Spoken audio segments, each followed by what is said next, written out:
Nos encontramos en la Biblioteca San Francisco de Paula, ubicada en Casa Cultural de la Novena.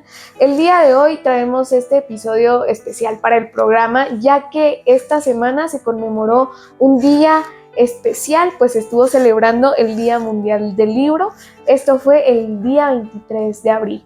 Así que bueno, pues nos encontramos acá para que José Campoyo nos pueda mostrar un poco acerca de la colección de libros antiguos que él posee acá dentro de la Casa Cultural de la Novena.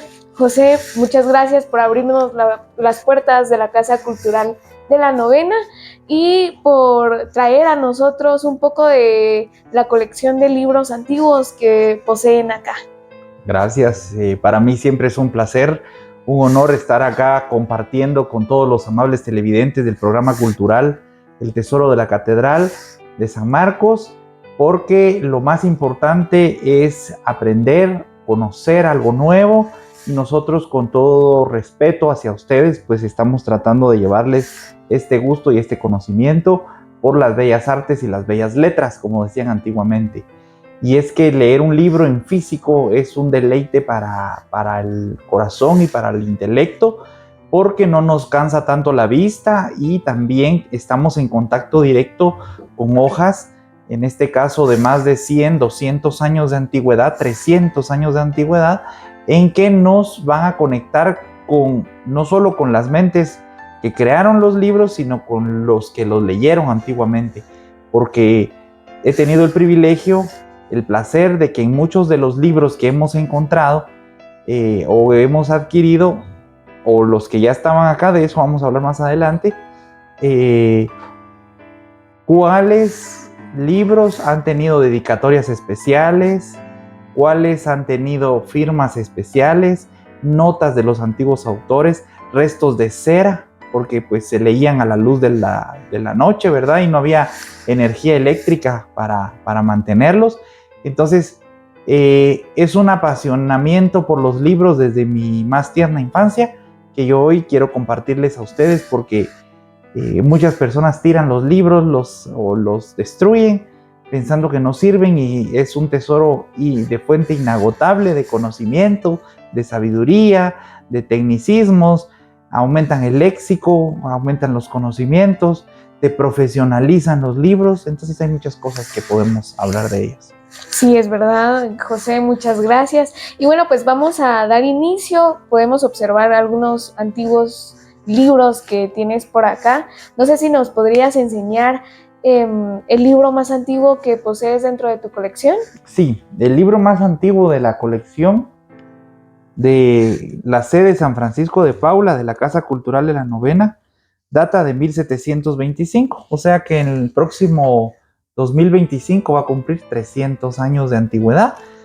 Es escrito por Fray Antonio Arbiol y se llama Vocación Eclesiástica, examinada con las Sagradas Escrituras, Santos Padres, Santos Sagrados Concilios y letras y bulas apostólicas.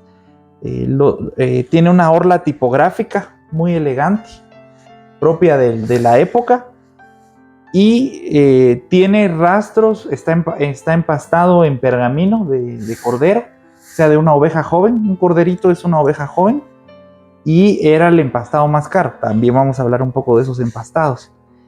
Dentro de su historia ya son 300 años. Tenemos 3 dueños que dejaron su seña acá. Acá tenemos una, que era esta seña que vemos acá dentro de las hojas, el encuadernado del libro, es una seña de un dueño. Otro dueño dejó dice de Fray Salvador de Cabanillas, o sea, otro dueño. Y el último que firma acá es en el siglo XIX, precisamente es Fray Ramón Casaus y Torres, el arzobispo de Guatemala.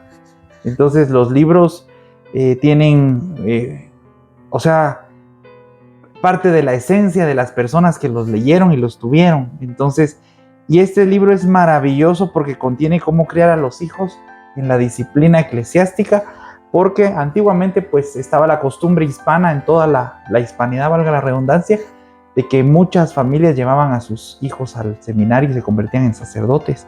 Entonces, cómo los tenían que criar, orientar desde niños, ¿verdad? Entonces, es un libro bastante bien fundamentado, está en perfecto estado de conservación, solo le falta alguna limpieza superficial, de la que ya estamos capacitados, pero todavía no nos animamos a realizarla por los elementos que faltan. Este sería el libro más antiguo. El segundo libro más antiguo, no lo tenemos aquí a la vista, pero es un histórico, es un libro que es un ensayo jurídico legal, no es religioso propiamente, en el que pertenece a los reyes de España el patrocinio de la Iglesia Católica. Por eso vemos en las iglesias del periodo hispano los escudos del rey de España en todas las entradas, el águila bicéfala, el sello de Castilla y León, porque era el sello del rey de España. Este libro es muy valioso también para mi persona porque tiene la firma de el canónigo José Antonio Larrazábal. El canónigo José Antonio Larrazábal fue prócer de la independencia y presidente de las Cortes de Cádiz. Fue uno de los personajes más prominentes de Guatemala del siglo XIX. El libro es de 1737 y él seguramente lo tuvo a finales del siglo XVIII, inicios del XIX. Ese es el más antiguo. Bueno, José, gracias, qué interesante. Pues nos estabas comentando algo acerca de la limpieza. ¿La limpieza es especial para estos libros antiguos? Sí, claro. Es mecánica en la parte interior, porque como tú ya has estado capacitada en esto, las hojas son muy especiales porque son de trapo. Son hojas no son hojas industriales, sino hojas de lino, hechas de retazos de lino, que muchas veces tienen así a contraluz las filigranas de los fabricantes de las hojas. Y la parte exterior, porque el cuero es un material vivo, entonces, porque está extraído de un ser vivo, entonces va evolucionando, se va deteriorando y va recibiendo cambios de clima y de más cuestiones. Pues, y en cuanto al encuadernado antiguo, ¿cómo es que se hacía el encuadernado de estos libros antiguos? Fíjate tú que los encuadernados antiguos los podemos dividir en varios, pero aquí tenemos ejemplo de casi todos. El más común era el más común era el encuadernado en cartoncillo, como este que tenemos acá. Tú ibas a la imprenta, donde se imprimía, valga la redundancia, el libro, la obra, y te lo entregaban así. Entonces tú decidías si lo querías encuadernar o no, y si lo querías encuadernar, pues ya variaba el precio. Entonces acá es una encuadernación en cartón. Me imagino que sería la más barata, ¿o cuál? Una de las más baratas, pero sin embargo, o valga la redundancia, tenía detalles en oro. Entonces de todos modos era cara. De todos modos salía un poco cara. Esa es una. Otra encuadernación muy interesante es una mezcla de cartón y cuero o cuerina, como este, y pintado a mano, estos detalles así como esfumados seguramente, y así en un arte también antiguo, esta forma de pintado a mano también, ¿verdad? Pero saber como que pringaban, no sé cómo era el arte, ¿verdad? Pero sí, es a mano también. Luego seguimos en el rango de categoría, valga la redundancia, tenemos este encuadernado en cuero de venado, de cerdo o de oveja. El cuero es café porque ya el animal es un animal adulto, ¿verdad? Incluso cuero de vaca. Luego tenemos otro tipo de encuadernado, sí, afortunadamente saqué un ejemplar, en cuerina o cuero o cartón repujado. Y entonces el libro estaba repujado en la encuadernación, pintado en el lomo y demás, con sus detalles de oro, ¿verdad? Es también algo artesanal, totalmente a mano. Y por último, y la más cara o exclusiva de todas, que era, dicen algunos expertos, para la clase alta, era el encuadernado en pergamino, porque era el trabajo más delicado y más complejo, porque había que estirar el pergamino, y además los dueños de las ovejas pues rara vez vendían una oveja pequeña, ¿verdad? Recién nacida, porque al final no les traía cuenta. Entonces el pergamino es el más caro, y era la forma más antigua antes del descubrimiento del papel en que se escribía. O sea que el pergamino, antes de ser encuadernado, era libro en sí. Los pergaminos eran en rollos, entonces se descubrían así los libros y se leían desplegándolos como en un rollo.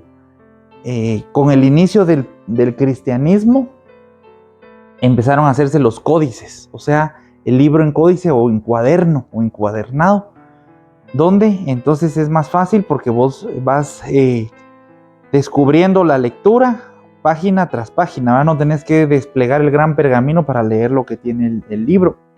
Pero esto es bastante curioso porque lo inventaron los cristianos para poder salir huyendo, porque eran tiempo de las persecuciones, entonces no iban a huir con el gran rollo así abrazado, sino era más fácil echarse a la bolsa un libro más pequeño, ¿verdad?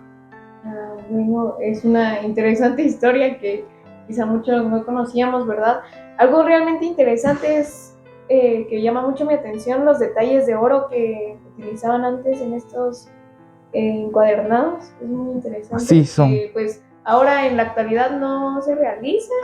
Solo en ediciones facsimilares, en ediciones, o sea, si están replicando una obra antigua, sí lo hacen, pero te sale carísimo, o sea, es una obra que solo el encuadernado no te va a bajar de 500 quetzales.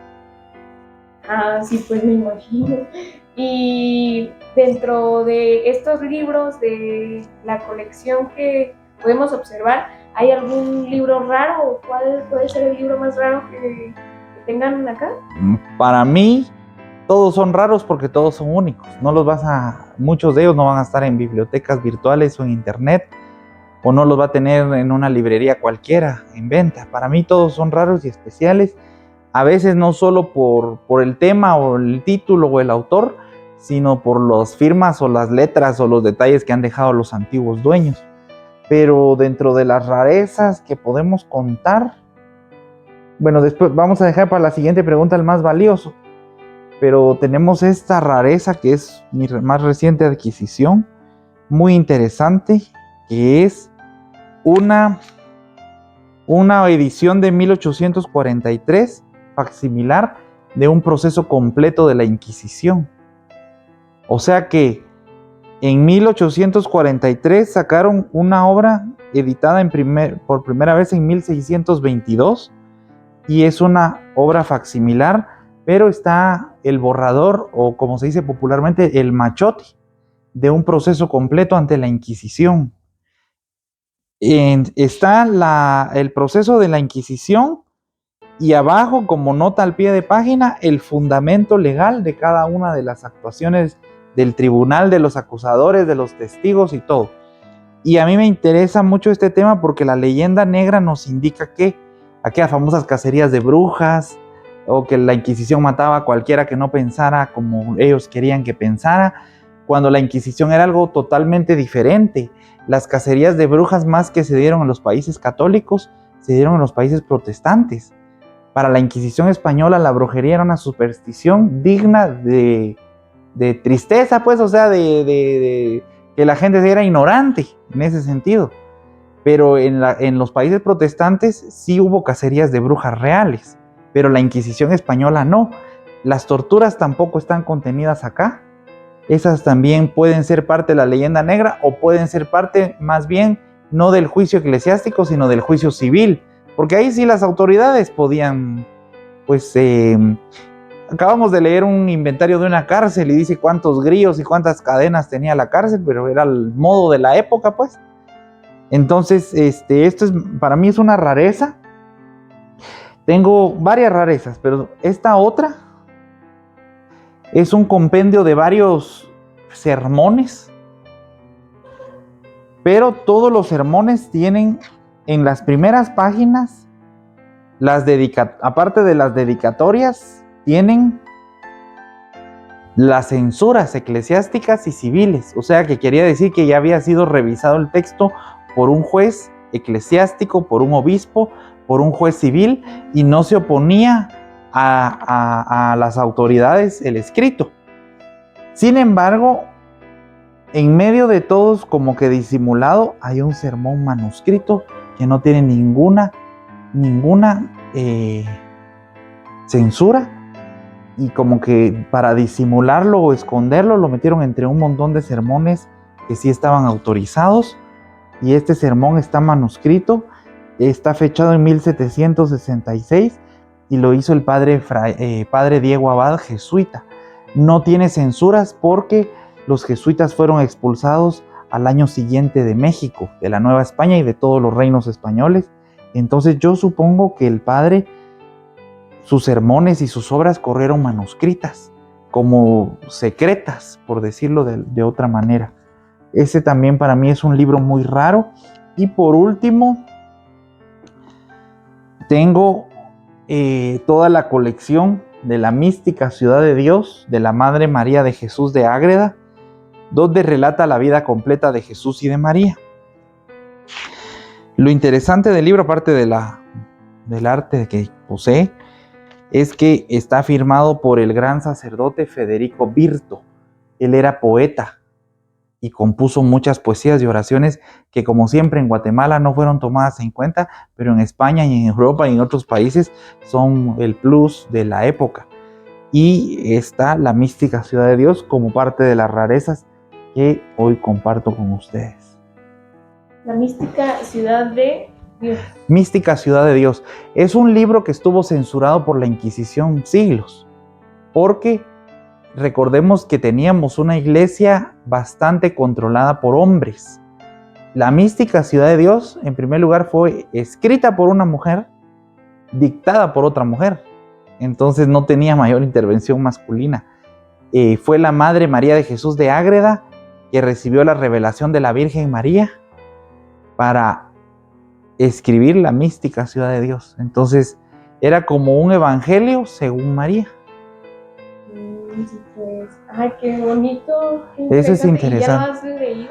Sí, es que fíjense que definitivamente todo esto, por ejemplo, lo que vivimos en Semana Santa y practicamos y compartimos con los televidentes las semanas anteriores, de los centuriones, el uso de los ángeles en las procesiones, pues sale de acá.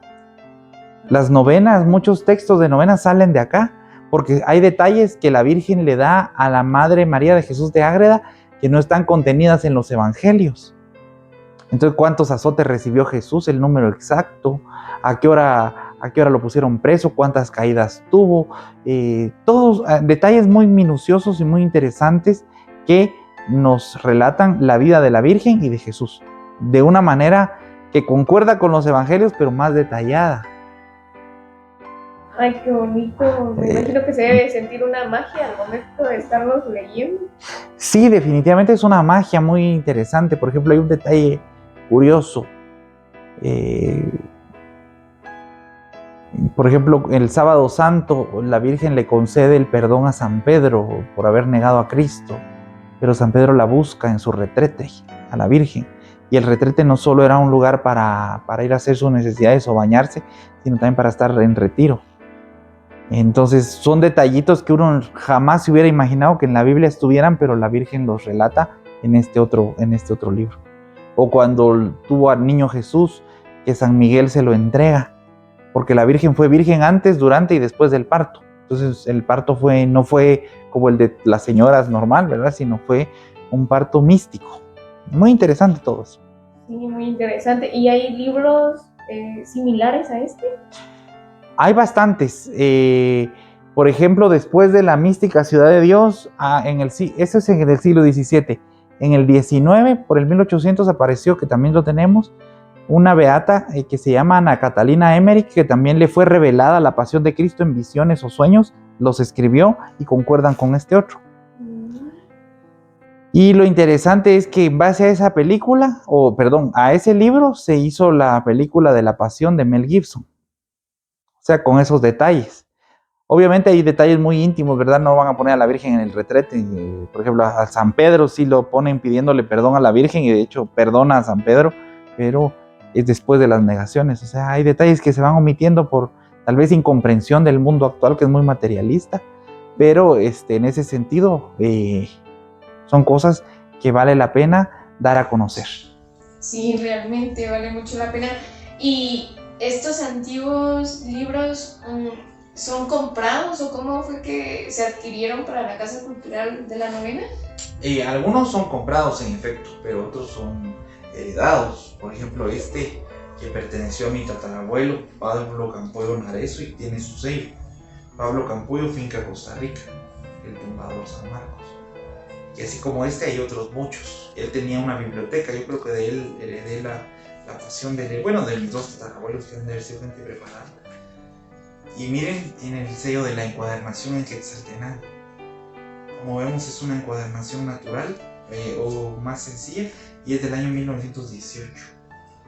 Y así como esto, tenemos otro montón de libros que han sido heredados afortunadamente, y otros que fueron adquiridos con el paso del tiempo, ¿verdad? Yo creo que el que más me ha costado per se, solo el libro, pero yo creo que vale mucho más que el costo que me salió, es este, que es un auténtico códice. O sea, no solo por la forma encuadernada de cuaderno, sino porque es una historia de Guatemala, de la Catedral de Guatemala y todas sus ceremonias, recopilada por don Cecilio Espinosa y don Alberto Rigo y Piloña, que fueron rectores del Colegio Infantes en el siglo XIX. Y ellos recopilaron la historia de Guatemala y la escribieron. O sea, no hay libro escrito de esto, miren. Es una obra. Y tiene una letra muy linda. Sí, y tiene toda la relación de los arzobispos de Guatemala. O sea, esta clase de libros solo podríamos compararlas tal vez con el Popol Vuh y con otros libros manuscritos que no tienen impreso nada más que... O sea, no lograron ver la luz de la imprenta, sino que quedaron en manuscrito y son recopilaciones históricas de hechos y sucesos más antiguos de los que fue escrito el libro. Para mí, cada página del libro sería objeto de una tesis. Cada página del libro, porque contiene información muy interesante y toda la historia de Guatemala desde el siglo XVI hasta el XVIII aproximadamente. Visto desde la catedral, desde los archivos de catedral. Estos dos rectores del Colegio Infantes sacaron los libros y los hicieron imprimir. Bueno, José, muy interesante. Todos estos libros también están expuestos para las personas que quieran venir a visitar la Casa Cultural. Sí, nuestra mística como Casa Cultural de la Novena es tener los libros a consulta. No como, por ejemplo, hay un museo del libro antiguo en Guatemala que tienen los libros antiguos ahí exhibidos y todo, pero no están a consulta.